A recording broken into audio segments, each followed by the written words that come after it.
Nous allons prier. Seigneur, nous te disons merci pour ce moment que tu permets. Merci Seigneur pour ton amour, merci pour ta fidélité. Père, nous sommes dans ta présence et ce matin nous voulons écouter ta parole. La Bible dit qu'au commencement était la parole était avec Dieu et la parole était Dieu. Toutes choses ont été faites par la parole. Éclaire-nous ce matin et que ton règne vienne dans nos vies. Au nom de Jésus. Amen. Est-ce qu'on peut prendre nos Bibles dans Ésaïe 5, verset 20? Alléluia. Ésaïe 5, verset 20.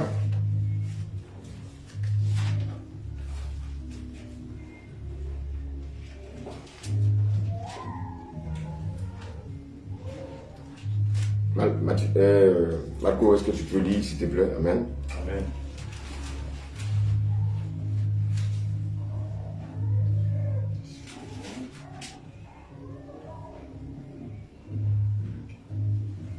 Isaïe 5, verset 20. verset 20. Isaïe 5, verset 20, je lis la parole du Seigneur. Malheur à ceux qui appellent le mal bien et le bien mal, qui changent les ténèbres en lumière et la lumière en ténèbres, qui changent l'amertume en douceur et la douceur en amertume. Amen. Alléluia. Amen. Malheur à ceux qui appellent le mal bien. Malheur à ceux qui appellent bien mal. Malheur à ceux qui changent les ténèbres en lumière. Malheur à ceux qui changent la lumière en ténèbres. Malheur à ceux qui changent l'amertume en douceur. Bien aimé. Et malheur à ceux qui changent la douceur en amertume. Je voulais que ce matin, nous prenions tous conscience des moments dans lesquels nous vivons. Et vous allez voir que depuis un certain temps, depuis un moment, ce sont des choses que Jésus avait prédit. Il a dit que le mal allait être appelé bien. Et malheureusement, qu'est-ce que nous constatons dans ce monde? Le monde veut changer la parole de Dieu. Le monde veut changer la parole de Dieu. Et nous, chrétiens, c'est à nous d'être vigilants. Vous savez, le problème c'est quoi? C'est que nous aimons le monde. Et tant que nous aimons le monde, nous serons le monde sera un piège pour nous.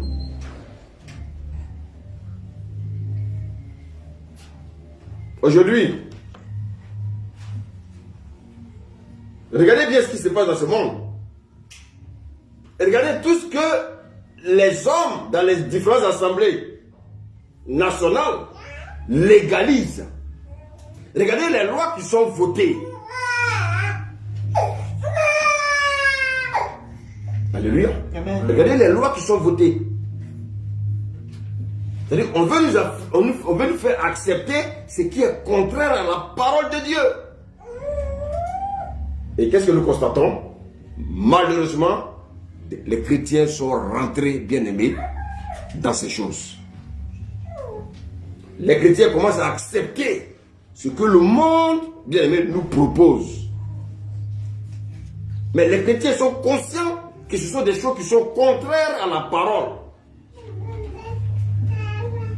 Mais le monde veut nous faire accepter ces choses. Et voici quoi, bien aimé, nous devons être vigilants. Nous devons être vigilants. Je voulais qu'on lise un passage. Victor, dans le livre, tu as le livre Matthieu 25, verset 41.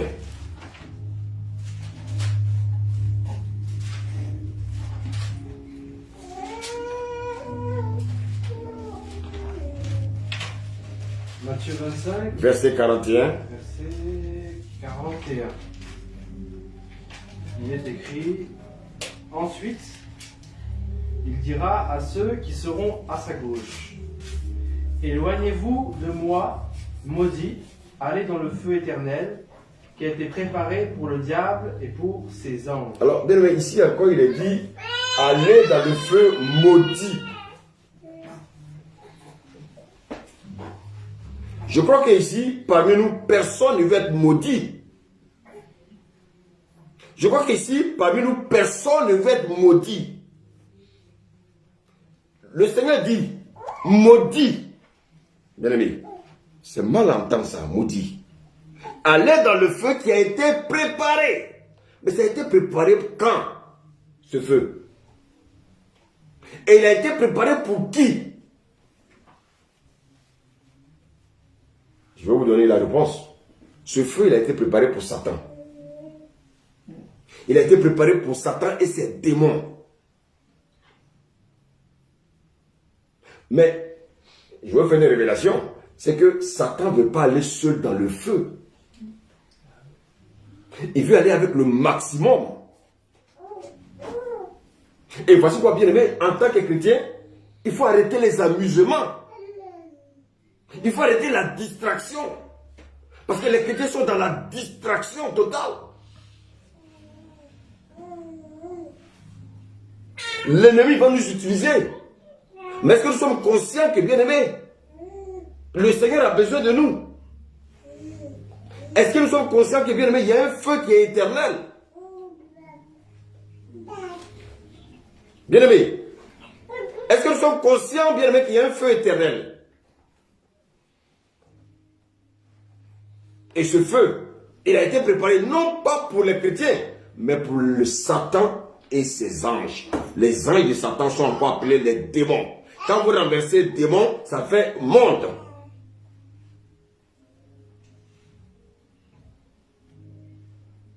Et les hommes sont attirés par les choses de ce monde. Je vais vous poser une question. Vous avez quel âge, les filles? 18 ans? 12 ans. Vous savez que quand j'avais vos âges, je ne suis jamais rentré dans une église. Vous avez cette chance de rentrer dans une église. Il faut savoir pourquoi vous venez aussi à l'église. Alléluia. Je n'ai pas eu un parent me conduire à l'église. Parce que mes parents étaient dans les fétiches. Mes parents étaient attachés aux choses de ce monde. Et donc à 18 ans, je faisais encore la belle vie. À 18 ans, j'étais encore dans la rue. À 18 ans, bien aimé, qu'est-ce que je faisais? Je menais la belle vie. C'est ce que ce monde appelle la belle vie. Mais en fait, ce monde est en train de me préparer à l'enfer. Qu'est-ce que le monde nous montre aujourd'hui? Des choses qui brillent. Mais ces choses qui brillent, ils vont nous conduire où? Dans le feu éternel. Et les chrétiens, ils ne sont pas conscients. Vous savez, aujourd'hui, beaucoup semblent avoir pris conscience du fait qu'aujourd'hui, on nous parle d'un vaccin. Les gens sont dans une peur. La psychose. Mais regardez, ce que les gens oublient, ce que les chrétiens oublient, ils oublient même que Dieu est derrière ce vaccin. My God, il y en a qui ne me comprennent pas, ils se disent, mais qu'est-ce qu'il raconte lui là? Dieu, il est derrière ce vaccin. Le monde a préparé la bête. Mais bien, je vous pose la question. La bête, son histoire est dans la Bible ou non? Amen. Si son histoire est dans la Bible, c'est que, bien aimé, ce vaccin dont on parle là, Dieu est derrière.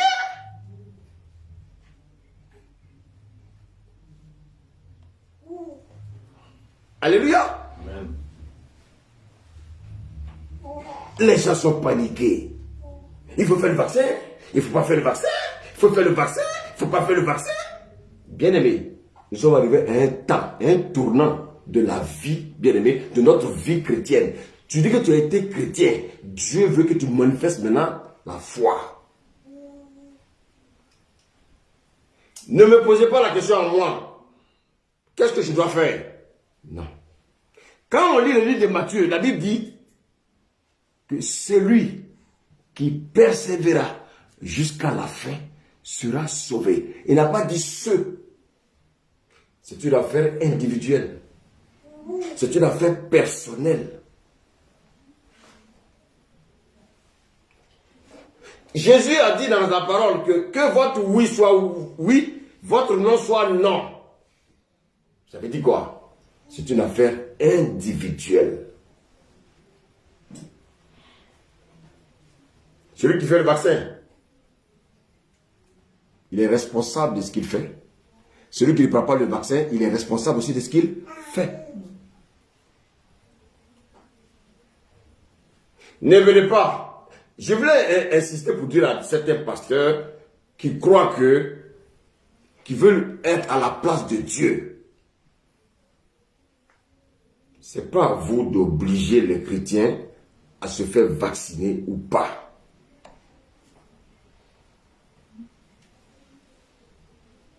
Que chacun vive sa foi en Jésus-Christ. Parce que toi-même, le pasteur, tu seras jugé sévèrement. Donc, fais attention de ne pas induire les enfants de Dieu en erreur.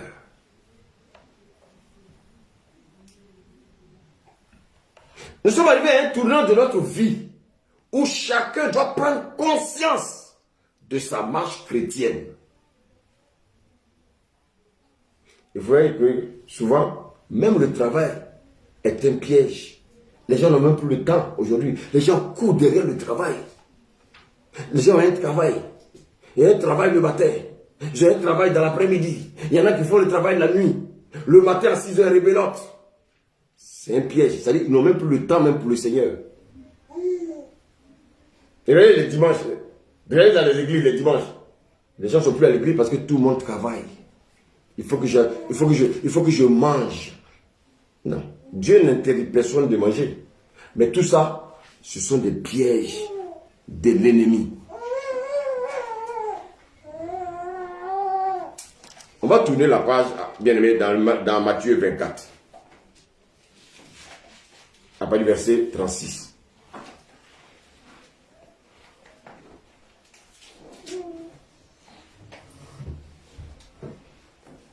Est-ce qu'on peut lire ça rapidement? Oui, on y va. Au verset 36. Oui. Quant au jour et à l'heure, personne ne les connaît. Pas même les anges du ciel, ni même le Fils, mon Père seul les connaît. On nous dit que le retour de Jésus. À un moment donné, les gens voulaient nous donner des dates de retour de Jésus. Mais je vous le dis, je veux vous fortifier. C'est pas ça qui est important. Ce qui est important aujourd'hui pour toi, bien aimé, c'est de régler ta relation avec le Seigneur. Parce que ce que vous devez savoir, nous mourrons tous. Nous allons tous mourir. Mais est-ce que nous allons mourir pour la gloire de Dieu ou bien mourir pour la gloire de Satan? Est-ce que nous allons mourir pour nous retrouver, bien aimés, dans la Nouvelle Jérusalem ou bien nous allons mourir, bien aimés, pour nous retrouver dans le feu éternel? C'est la question que chacun de nous doit se poser. Regardez bien ici, on nous rappelle que seul le Père connaît le retour de son Fils. Celui qui est venu comme un agneau, qui a été crucifié, qui a été même rejeté par le monde. Le monde l'a rejeté. Mais heureusement, il a laissé sur la terre des apôtres pour annoncer l'évangile. Il a laissé sur la terre des apôtres pour interpeller le monde qu'il arrivera un temps où il reviendra pour chercher ceux qui décideront de marcher avec lui. Tous ceux qui vont décider de donner leur vie à Jésus-Christ de Nazareth, ceux-là, il viendra les chercher pour les conduire où? Dans la Nouvelle Jérusalem. Mais ceux qui ne seront pas pris, ils iront où? dans le feu éternel. Écoutez-moi bien, je ne prêche pas ce message pour vous faire peur. Je prêche ce message pour que nous prenions tous conscience qu'il y a encore temps de nous préparer. Il y a encore temps de revenir à Christ avec tout notre cœur. Parce que bien aimé, je vous dis qu'il y a trop de jeux, il y a trop d'amusement, il y a trop bien aimé de plaisanteries dans la maison de Dieu. Nous sommes dans les derniers temps. Regardez toutes les manifestations. On a appris qu'il n'y a pas longtemps. En Allemagne, il y a une inondation. Est-ce que les Allemands avaient prédit une inondation? Nous sommes en France. Est-ce que nous savons ce que l'ennemi a prédit les jours à venir? Et c'est pour ça que nous, chrétiens, nous ne devons pas avoir peur, mais nous devons mettre notre confiance en Jésus-Christ. Alléluia. On va lire la suite, verset 37. Verset 37. Il est écrit, ce qui est arrivé à l'époque de Noé arrivera de même au retour du Fils de l'homme. Donc, vous voyez, la Bible nous dit ici que ce qui est arrivé au temps de Noé, mais la question qu'on peut se poser, qu'est-ce qui est arrivé au temps de Noé? Qu'est-ce qui est arrivé au temps de Noé? Donc, regardez, la vie est une répétition. Ce qui est a déjà été. Et ce qui sera a déjà été. Et bien aimé, donc, ce que nous devons comprendre, c'est quoi? Quand la Bible nous dit que ce qui est arrivé au temps de Noé, bien aimé, arrivera de même à l'avènement du Fils de l'homme. Ça veut dire quoi? Les malheurs, bien aimé, que la terre a connus avant que Jésus ne revienne, la terre va connaître encore ces mêmes malheurs. Je voulais vous dire une chose. Écoutez, ne vous laissez pas tromper. Que personne ne vous trompe. Si vous écoutez les évangiles bonbons, ça ne va pas vous servir. Il faut écouter l'évangile vrai. L'évangile va m'amener à prendre conscience de ma vie. L'évangile va m'amener à prendre conscience, bien aimé, que je dois changer ma manière de vivre.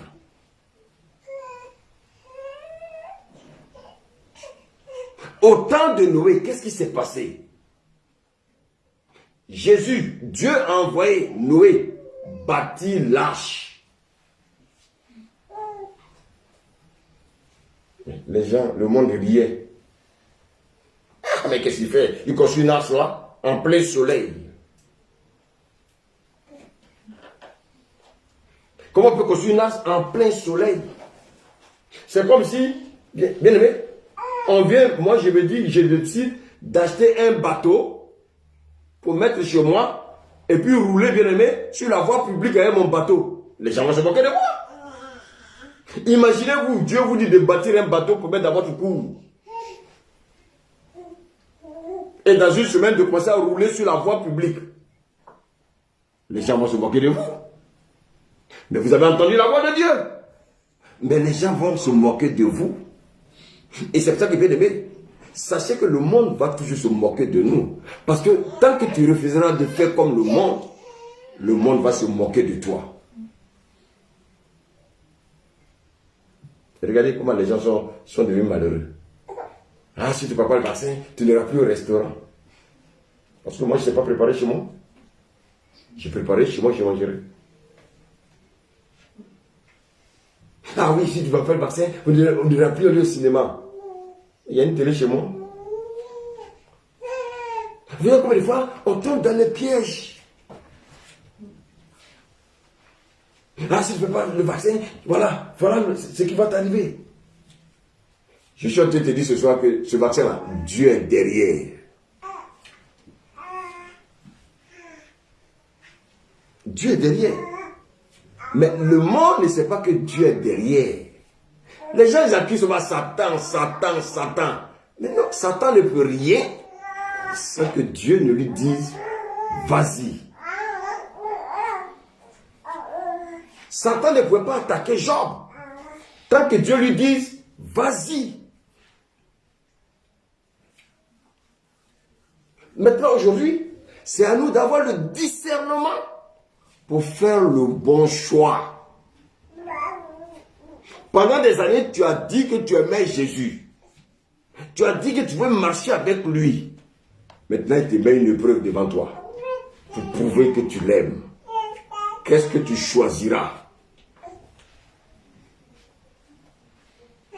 Longtemps, on a entendu Alléluia, Amen, Alléluia, Amen. Le Seigneur maintenant te met une épreuve devant pour te dire, mais c'est maintenant que je veux, tu as prouvé que tu m'aimes.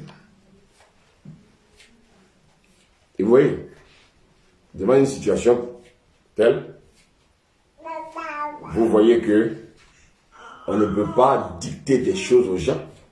Il faut que les gens se réfèrent à la parole de Dieu. Même si tu reçois un réma, ce réma doit concorder avec le logos. S'il ne concorde pas avec le logos, ce n'est pas valable.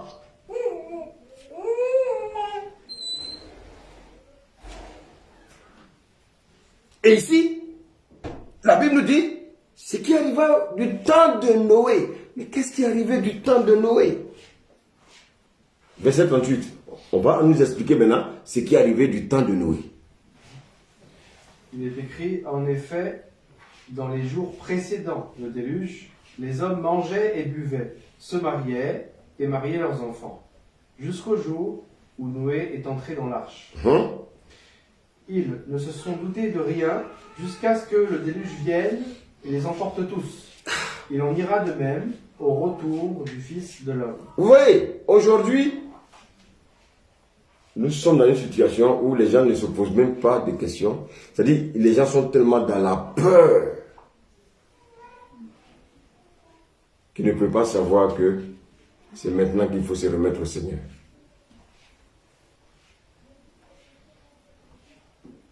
Malheur à ceux qui ont mis leur confiance aux hommes. Regardez, les mêmes députés que vous avez votés, on ne les entend plus. Tous ces dieux là qui s'opposaient au président, ils sont où? Et ils en veulent au président. Il ne faut pas en vouloir au président. Le président n'est pas fautif. Chacun doit prendre ses responsabilités devant l'histoire. Bien-aimé, chacun doit prendre ses responsabilités. Aujourd'hui, le mal est appelé bien et le bien est appelé mal. Et tout de suite, chacun doit se responsabiliser devant le Seigneur. Vous voyez, on dit, il ne s'en doutait de rien. Aujourd'hui, les gens ont peur. Pourquoi ils ont peur? Vous savez pourquoi ils ont peur? Les gens ont peur parce qu'ils ne vont plus vivre leur belle vie de ce monde. Mais ils n'ont pas peur du fait qu'ils iront dans le feu éternel.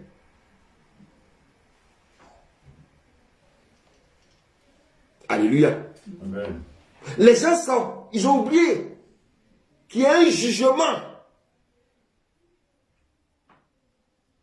Ils ont oublié, bien aimé, qu'il y a deux chemins.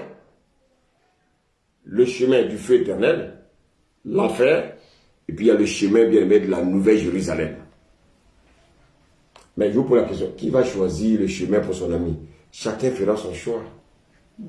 Nous, hommes de Dieu, on est là simplement pour guider le peuple. Mais on ne choisira pas la place du peuple. Alléluia. Amen.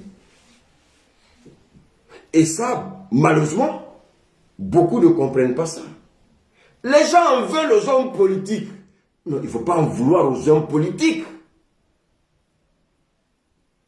Est-ce qu'un homme politique peut m'empêcher de marcher avec Jésus? Non! Laissez les hommes politiques en paix. Je crois qu'il faut même prier pour ces hommes politiques pour qu'ils rencontrent Jésus. Je vous dis, la bête est déchaînée. La bête est déchaînée. La bête, pardon. Bien-aimé, redouble d'efforts parce que, bien-aimé, il ne veut pas aller seul en enfer. il veut emporter le maximum. C'est à nous, bien-aimés, d'avoir maintenant une rencontre personnelle avec Dieu, bien-aimés, et de savoir dire oui ou de savoir dire non. On va prendre le livre de Daniel.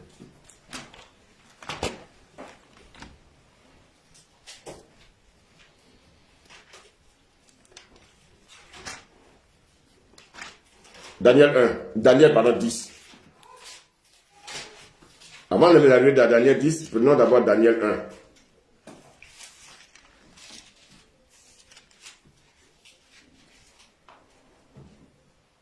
Serviteur, tu peux lire, s'il te plaît, rapidement. Daniel 1, combien? À partir du premier verset. Daniel 1, verset 1. La troisième année du règne de Joachim, roi de Juda, Nebuchadnezzar, roi de Babylone, marcha contre Jérusalem et l'assiégea. Le Seigneur livra entre ses mains Joachim, roi de Juda, et une partie des ustensiles de la maison de Dieu. Donc, vous voyez qu'aujourd'hui, on nous dit dans la troisième année du règne de Joachim, le roi de Juda, Nebuchadnezzar, roi de Babylone, marchera contre Jérusalem. Aujourd'hui, Babylone marche contre l'Église. Babylone marche contre les chrétiens. Les chrétiens sont assiégés. Nous sommes assiégés. Tu vas fuir pour aller où? Où vas-tu aller? Tu n'as pas à fuir. Le peuple d'Israël a connu cela. Babylone a assiégé Jérusalem. Bien, à cause de quoi? À cause de leur vie de péché. Dieu les a livrés à Nebuchadnezzar. Aujourd'hui, bien aimés, nous sommes livrés. À qui? À Babylone. Babylone, c'est qui? C'est le monde. Nebuchadnezzar, aujourd'hui, qui est l'image de la bête. Et cette bête, aujourd'hui, bien aimé, qui met les bouchées doubles. Parce qu'il a, bien aimé, il a un programme aussi. La bête a un programme. Et ce programme est mis en marche. Est-ce que tu vas déjouer ce programme? Ou bien, bien aimé, tu vas aller avec le programme ou bien contre ce programme? Mais c'est une affaire individuelle. Donc, pasteur, évitez de dire aux chrétiens, faites ceci, faites cela. Non, prêchez la parole.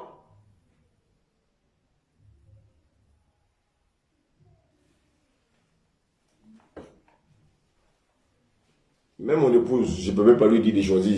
Non. Chacun, par rapport à sa communion avec le Seigneur, c'est quel est son choix.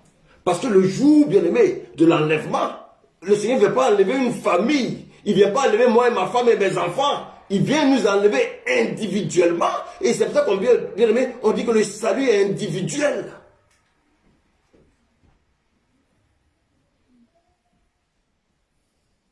Donc, si j'ai passé mon temps à idolâtrer les hommes, j'ai passé mon temps à idolâtrer les enfants, mon enfant, bien aimé, c'est que je n'ai rien compris. Je dois idolâtrer Christ. J'ai une seule idole, c'est Jésus-Christ. Pas plus.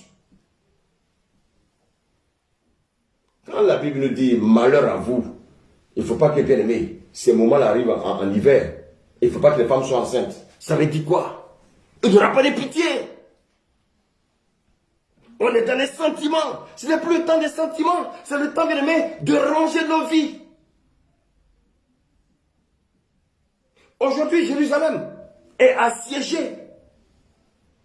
On nous dit que Nebuchadnezzar a assiégé Jérusalem. Aujourd'hui, la bête a assiégé l'église. Regardez comment l'église aujourd'hui est dans un tourbillon. Les pasteurs ne savent même pas ce qu'ils vont faire. Personne ne sait ce qu'il va faire. Et les gens se posent des questions. Mais nous sommes arrivés à un carrefour, bien aimé, de nos marches chrétiennes.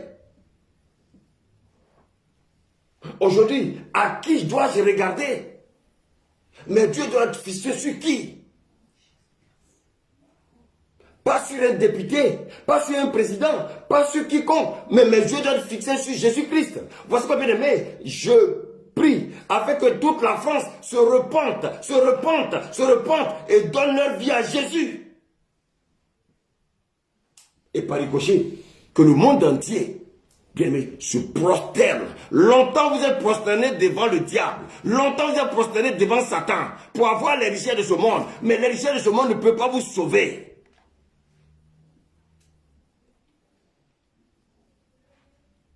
Ce qui va vous sauver, c'est Jésus-Christ.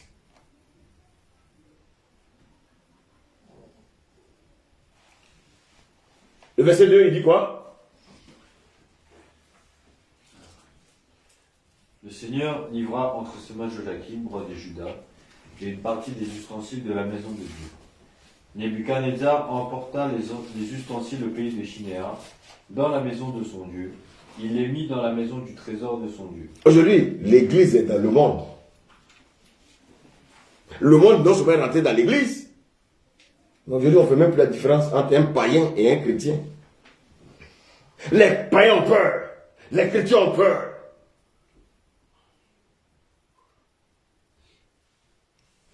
Bien-aimés, c'est le temps de vivre notre vie chrétienne. C'est maintenant que le Seigneur verra quels sont ceux qui sont vrais. Nous sommes à un tournant, bien-aimés, de notre marche chrétienne. L'église est vilipendée. Les pasteurs aujourd'hui ont démissionné. Les pasteurs aujourd'hui ont fait alliance avec la bête. Les pasteurs ont fait alliance, bien aimé, avec le monde.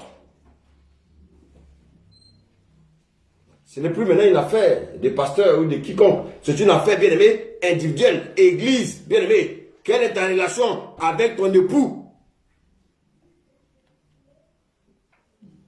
On lit la suite, cette 8 heures. Verset 3. Le roi donna l'ordre à Ashpenaz, chef de ses eunuques, d'amener quelques-uns des enfants d'Israël de race royale ou de famille noble, de jeunes garçons sans défaut corporel, beaux de figure, doués de sagesse, d'intelligence et d'instruction, capables de servir dans le palais du roi, et à qui on enseignerait les lettres et la langue des Chaldéens. Donc, vous voyez que, voici des enfants de Dieu qui ont été amenés en déportation. Et qu'est-ce que le diable veut? Le diable veut enseigner son langage.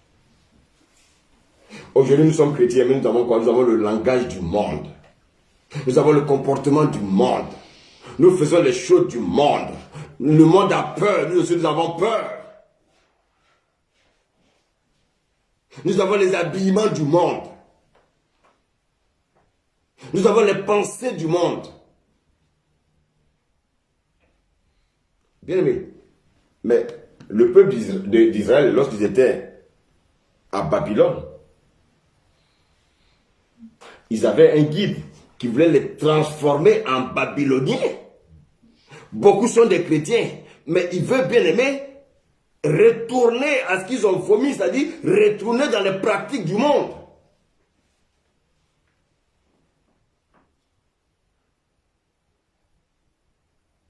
Or, rappelez-vous de l'histoire d'Abraham. Abraham était à Babylone. Abraham a quitté Babylone, il est maintenant, bien aimé, enfant de Dieu. Nous aussi, nous étions dans le monde, nous sommes venus à Christ. Nous sommes devenus enfants de Dieu. Et malheureusement, bien aimé, qu'est-ce que le diable fait? Le diable veut nous retransformer en enfants du monde. On veut te ramener sur ton point de départ.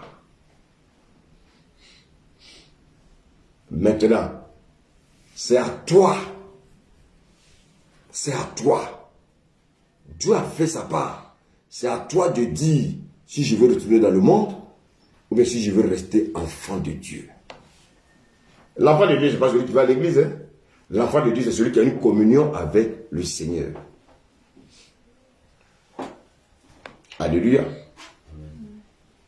N'ayez pas peur. Alléluia. Je crois que notre Dieu est fidèle. Et c'est pour ça que, bien aimé, il faut demeurer dans la prière. Nous, on n'est pas les hommes du monde pour casser. On n'est pas dans le monde du monde, bien aimé, pour avoir les manifestations des hommes du monde. Nous sommes là, bien aimé. Notre arme, c'est la prière.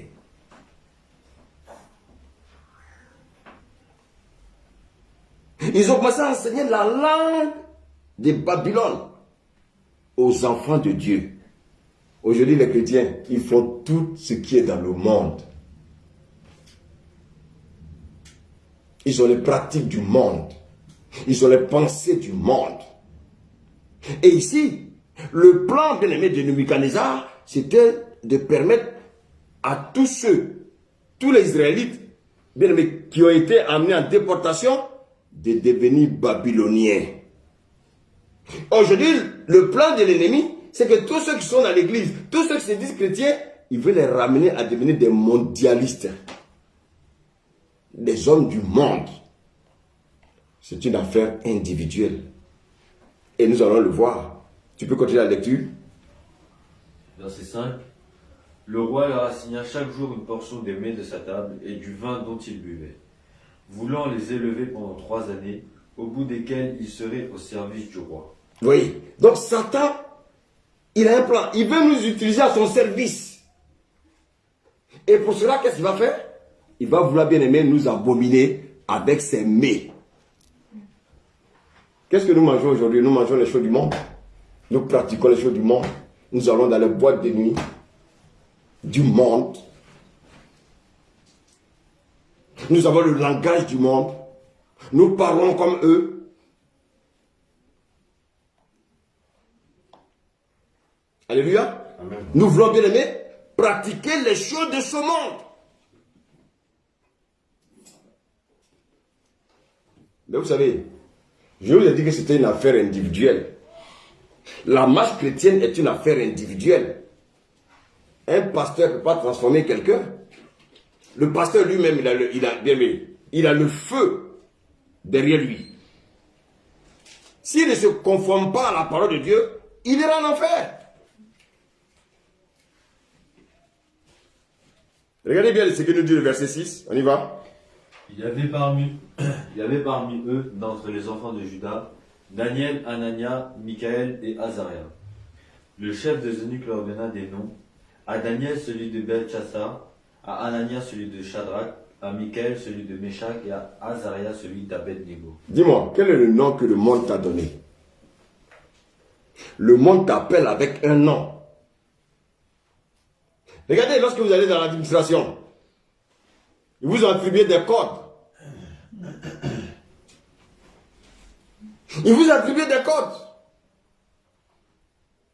Quand vous dites votre nom, il tape seulement, il y a un code chiffré qui sort. Et c'est ce qu'on voulait faire à Daniel et ses amis. On voulait leur donner un nom. Le monde a un nom avec lequel il nous appelle. Dieu aussi a un nom avec lequel il nous appelle. Mais malheureusement, souvent, on préfère le nom que le monde nous donne. La preuve, il y en a qui ont même honte de dire qu'ils sont chrétiens. Parce que son patron est franc-maçon, il a peur de dire qu'il est chrétien. Ça se voit, on le voit partout.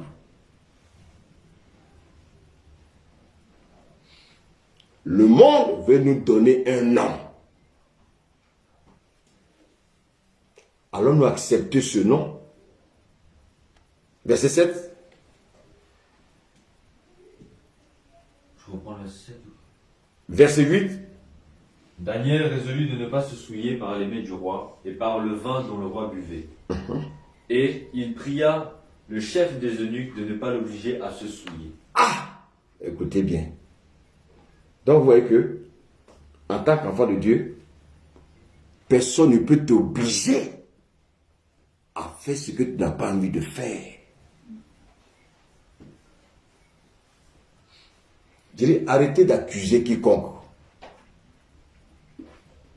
En tant qu'enfant de Dieu, personne ne peut t'obliger à faire ce que tu n'as pas envie de faire. N'accuse pas le gouvernement, n'accuse personne. Bien-aimé, j'ai dit que simplement tu dois savoir que la bête est en action. Et maintenant, c'est à toi d'avoir le discernement. Daniel a dit ici au chef des eunuques, ne me brise pas. à manger les mets de ce monde. Ne m'oblige pas à manger vos mets et à boire votre vin.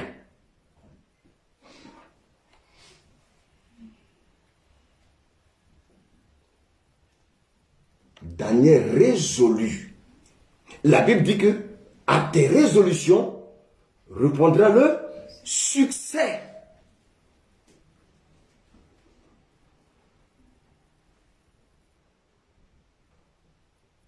Nous sommes à un tournant de notre vie. Le diable, bien aimé, il est animé d'une colère. Il ne veut pas aller seul en enfer. Il veut des adeptes. Il veut des gens avec lui. Les hommes du monde lui appartiennent déjà. Actuellement, il est en train de piocher dans l'église. Et je vais dire aux chrétiens, on ne peut pas avoir deux faces. Tu ne peux pas être chrétien le jour et païen la nuit. Ça ne marche pas. Daniel résolut de ne pas se souiller par les mets du roi. Aujourd'hui, le roi de ce monde, il a mis un mets. Il a mis un mets sur la terre. Chacun est libre de manger. Chacun est libre de ne pas manger. Mais on n'oblige personne à le manger. À tes résolutions. La résolution, elle est personnelle. C'est pour ça que, bien aimé, on n'oblige pas une femme à épouser un homme. On n'oblige pas un homme à épouser une femme. C'est par consentement mutuel. Vous avez vu que les mariages forcés, bien aimé, sont finis en queue de poisson. On ne peut pas obliger un homme à aimer une femme. On ne peut pas obliger une femme à aimer un homme. L'amour ne se marchande pas. Alléluia. Amen.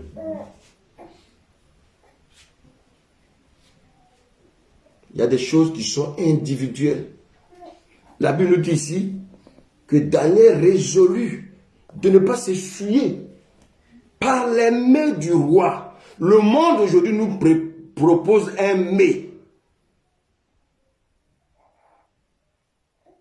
Allons-nous le manger ou pas?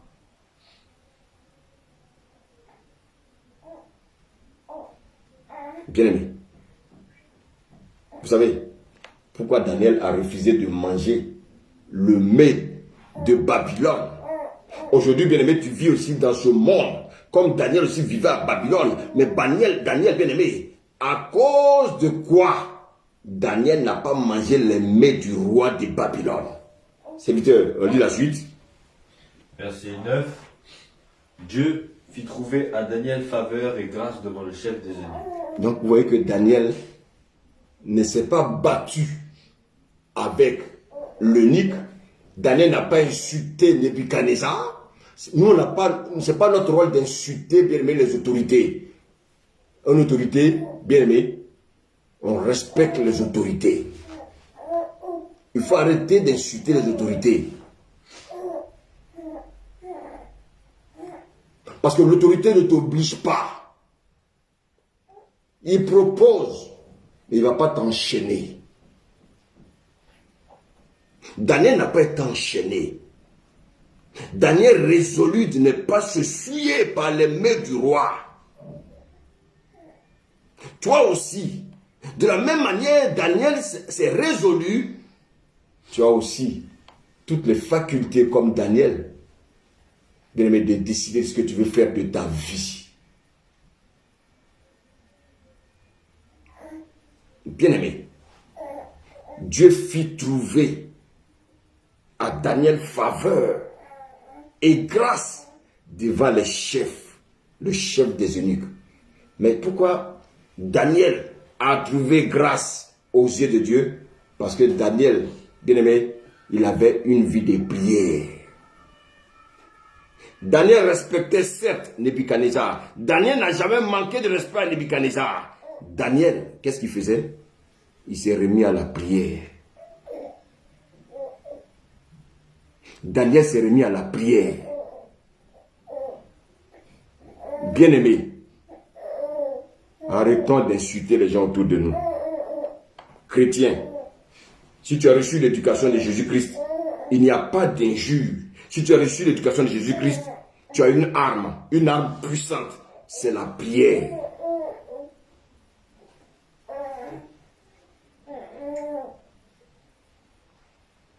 C'est la prière. Et quand nous allons nous mettre à prier, nous allons voir si, bien-aimés, ceux, bien-aimés, qui veulent installer la bête, s'ils ne vont pas reculer. Lis le verset 10. Le chef des eunuques dit à Daniel: Je crains mon Seigneur le roi, qui a fixé ce que vous devez manger et boire. Car pourquoi verrait-il votre visage plus abattu que celui des jeunes gens de votre âge? Vous exposeriez ma tête auprès du roi. Alors Daniel dit à l'intendant à qui le chef des eunuques avait remis la surveillance de Daniel, de Hanania, de Michaël et d'Azaria. Regardez bien, il y a 4 Israélites. Daniel, Hanania, Michaël et Azaria. Ils ont résolu de ne pas se souiller. Mais je vous pose la question. Et le reste du peuple Israël, ils se sont souillés.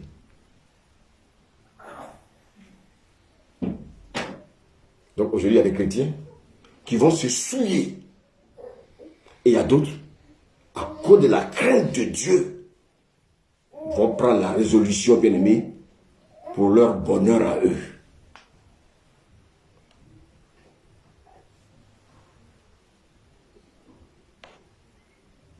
Bien-aimé, vous avez vu, ce n'est pas une affaire de oui, c'est ma femme, c'est mon enfant. Non, c'est une affaire personnelle. On arrive à un moment, normalement, si on a le même esprit, on doit avoir la même décision. Mais si dans le couple, on n'a pas le même esprit, ça va chauffer. Regardez bien, le chef des eunuques, il dit qu'il craint. Il dit qu'il craint la bête. Il dit qu'il craint Nebuchadnezzar. Maintenant, toi, chrétien, est-ce que tu crains ton Dieu? Est-ce que tu vas te souiller?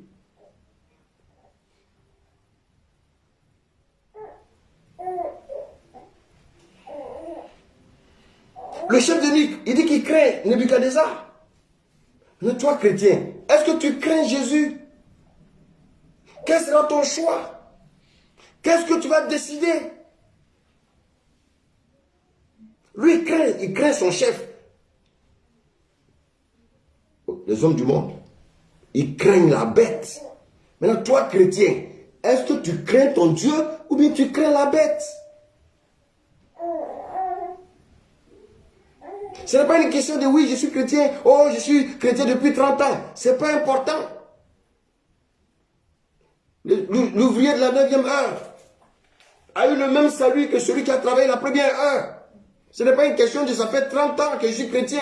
C'est une question, bien-aimé, de prendre la résolution d'être formellement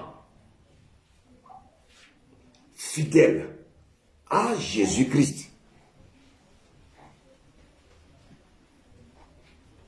Ce monde ne peut rien nous apporter. Daniel a compris qu'il ne pouvait rien gagner avec Babylone.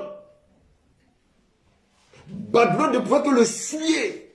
Et quand Daniel a compris cela, il a dit non, je ne mange pas de votre repas.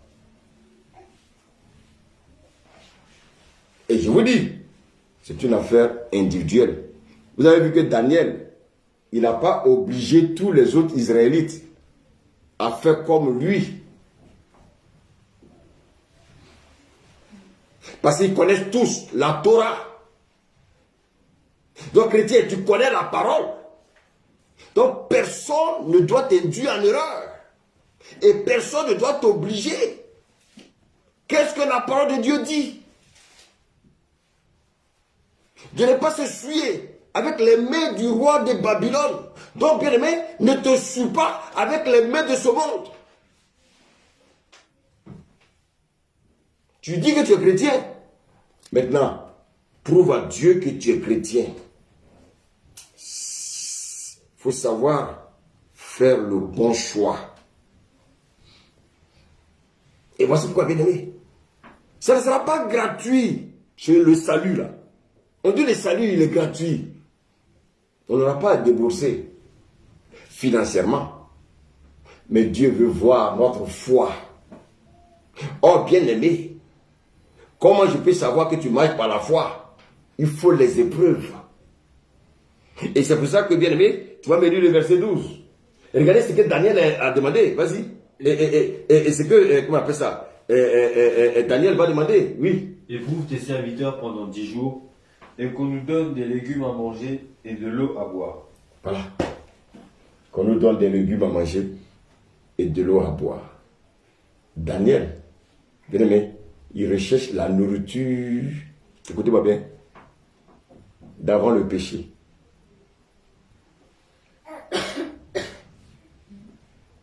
Alléluia. Daniel dit, bien aimé, je ne veux pas manger de votre mets. Nous allons manger des légumes. Bien aimé, seulement, nous allons faire la comparaison dans quelques jours. Bien aimé, la Bible dit, ils vont manger ces mets. Continue, serviteur. Verset 13. Tu regarderas ensuite notre visage et celui des jeunes gens qui mangent les mets du roi. Et tu agiras avec tes serviteurs d'après ce que tu auras vu. Il leur accorda ce qu'ils demandaient et les éprouva pendant 10 jours. Mais vous croyez que Daniel a fait comme ça? Daniel a d'abord recherché la face de Dieu. Avant de dire, nous ne mangeons pas de votre œuvre, mais mets-nous à l'épreuve. Écoutez, Dieu va éprouver ta foi. Nous sommes dans une période où Dieu veut éprouver notre foi. N'accusez personne, s'il vous plaît.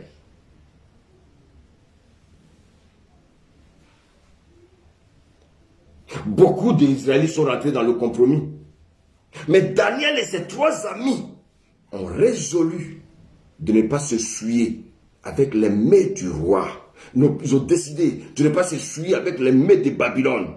Toi, aujourd'hui, chrétien, est-ce que tu es prêt à ne pas te souiller avec les mets qu'on te propose dans ce monde? Bien-aimé. Bien-aimé. C'est très très important. Est-ce qu'on peut dire la suite? Verset 15. Au bout de 10 jours, ils avaient meilleur visage et plus d'embonpoint que tous les jeunes gens qui mangeaient les mets du roi. Continue. L'intendant emportait les mets et le vin qui leur était destiné, et il leur donnait des légumes. Oui. Dieu accorda à ces 4 jeunes gens de la science, de l'intelligence dans toutes les lettres et de la sagesse. Continue. Et Daniel expliquait toutes les visions et tous les songes. Continue. Au terme fixé par le roi pour qu'on les lui amenât, le chef des eunuques les présenta à Nebuchadnezzar. Le roi s'entretint avec eux, et parmi tous ces jeunes gens, il ne s'en trouva aucun comme Daniel, Anania, Michaël et Azaël. Ok, je te pose la question ce matin. Avec tout ce qui se passe dans ce monde, comment Dieu va te regarder demain? Vous voyez que notre Dieu est un Dieu qui n'oblige personne. Notre Dieu, il nous laisse le libre arbitre. C'est un thème que les gens aiment utiliser, je vais l'utiliser aussi. Alléluia.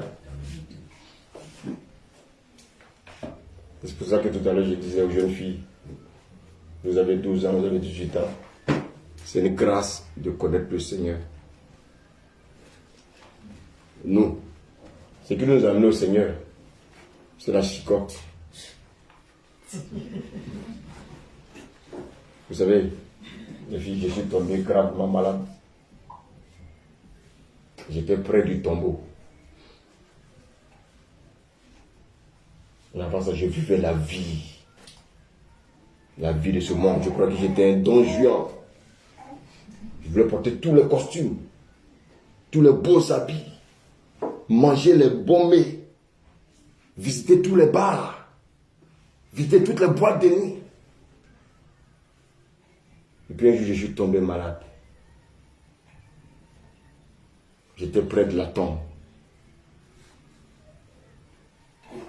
Et comme j'aimais les femmes, maintenant je n'aime plus les femmes, j'aime une seule femme. Alléluia. Qu'est-ce que Dieu va faire? Il connaît mon cœur. Il va mettre une belle femme sur mon chemin. Mais cette femme, c'était pourquoi? C'était pour m'annoncer Jésus. Quand elle m'a parlé de Jésus, j'ai dit, mais de quoi elle me parle celle-là? Vous avez vu comment le monde n'aime pas Jésus. Mais elle était tellement belle que je l'ai suivie. Notre Dieu, il connaît notre cœur. Il sait comment il peut nous attirer à lui. Alléluia. Amen. Et cette fille, elle m'a amené à l'église. Je dis, mais où elle m'a amené là? Je vois des gens qui dansent, qui sautent. Je dis, mais ici, c'est quoi ça? Alléluia. Amen. Et à un moment, quand le pasteur a commencé à prêcher, il a commencé, il dit, vous, il a raconté toute ma vie. J'ai demandé à la fille qui était là, tu lui as raconté ma vie? Elle dit non. Alors que la fille ne connaissait pas toute ma vie, mais le pasteur a dit des choses qui étaient ma vie. Il m'a dit, vous voulez vivre? J'ai dit oui, donnez votre vie à Jésus. Je me suis mis à genoux. Il a prié pour moi. Et depuis plus de 20 ans, je suis devenu chrétien. Et ça fait plus de 10 ans, je suis serviteur de Dieu. Donc vous voyez que j'ai abandonné les choses du monde, sinon j'allais mourir. J'allais chez les féticheurs. Parce que je voulais la gloire de ce monde. Mais quand j'ai rencontré Jésus, il m'a fait comprendre que toutes ces choses allaient me conduire en enfer. Vous voyez, aujourd'hui, je suis serviteur de Dieu, je vous prêche la parole. Je n'ai pas été à l'école pour prêcher la parole. C'est le Saint-Esprit qui m'a conduit, qui m'a enseigné, et qui aujourd'hui continue à m'enseigner, afin que je puisse faire du bien à ses enfants, à son peuple. Et voici qu'aujourd'hui, je suis devenu un témoin de Jésus-Christ. Quand je vois les gens dire qu'ils font la belle vie, je rigole. Il n'y a pas de belle vie. Il y a la mauvaise vie sur cette terre. La belle vie, c'est celle qui nous attend avec Jésus-Christ dans la nouvelle Jérusalem. Et c'est pour ça que, bien aimé, le monde aujourd'hui est sur un pont. Le monde est en train de traverser un pont. Et ce pont sur lequel nous sommes s'appelle Jésus-Christ. Est-ce que tu vas arriver au bout ou bien tu vas tomber dans l'eau?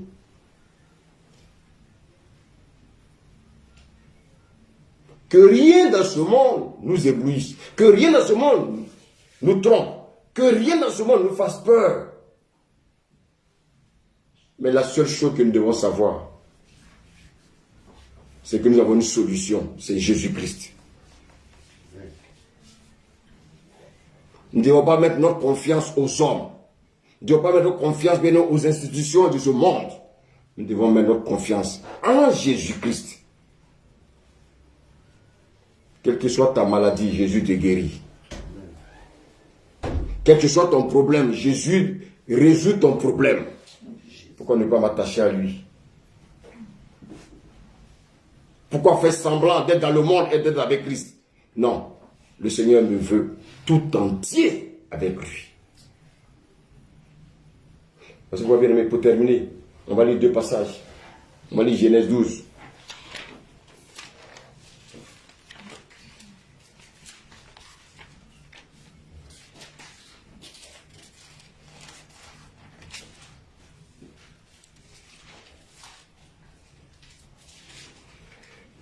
Donc, Genèse 12, on va lire le verset 1. 12, verset 1. L'Éternel dit à Abraham, va-t'en de ton pays, de ta patrie et de la maison de ton père, dans le pays que je te montrerai. Oui. Je ferai de toi une grande nation et je te bénirai. Je rendrai ton nom grand et tu seras une source de bénédiction. Alléluia. Vous voyez qu'ici, le Seigneur nous demande, il a demandé à Abraham de quitter son pays, sa patrie et la maison de son père. Si nous voulons aussi être des enfants de Dieu, nous devons quitter notre patrie. Nous devons quitter notre pays. Et nous devons quitter la maison de notre Père. Ça veut dire quoi? Nous devons abandonner les choses du monde. Nous devons abandonner les pratiques du monde. Parce que c'est avec ça que le diable nous tient. Et si avant, je pratiquais les coutumes de mon village, les coutumes de mon pays, je dois abandonner toutes ces choses. Bien aimé, la parole de Dieu n'est pas facile, mais elle est possible. Elle est possible pour qui? Elle est possible pour ceux qui croient. Et je crois que ce qu'il a fait pour moi, étant presque mort, étant presque près du tombeau, s'il m'a ressuscité, s'il m'a sorti de là, il peut sauver quiconque. Il peut sauver quiconque. Si aujourd'hui je suis devant vous, je ne suis pas meilleur, mais simplement, j'ai fait un choix. Et ce choix m'a coûté, bien aimé. J'ai abandonné les choses de ce monde. J'ai abandonné les choses, bien aimé, qui pouvaient m'empêcher d'avoir une communion avec le Seigneur. Aujourd'hui, il te demande simplement de savoir faire le bon choix. Le monde va te proposer des choses. Le monde va vouloir te rendre riche. Mais le Seigneur Jésus te dit de venir à lui. Si tu crois que tu es fatigué et chargé, il dit de venir à lui. Il te donne un conseil ce soir, ce matin. Lisons le dernier passage que nous allons lire, Deutéronome 30, verset 15.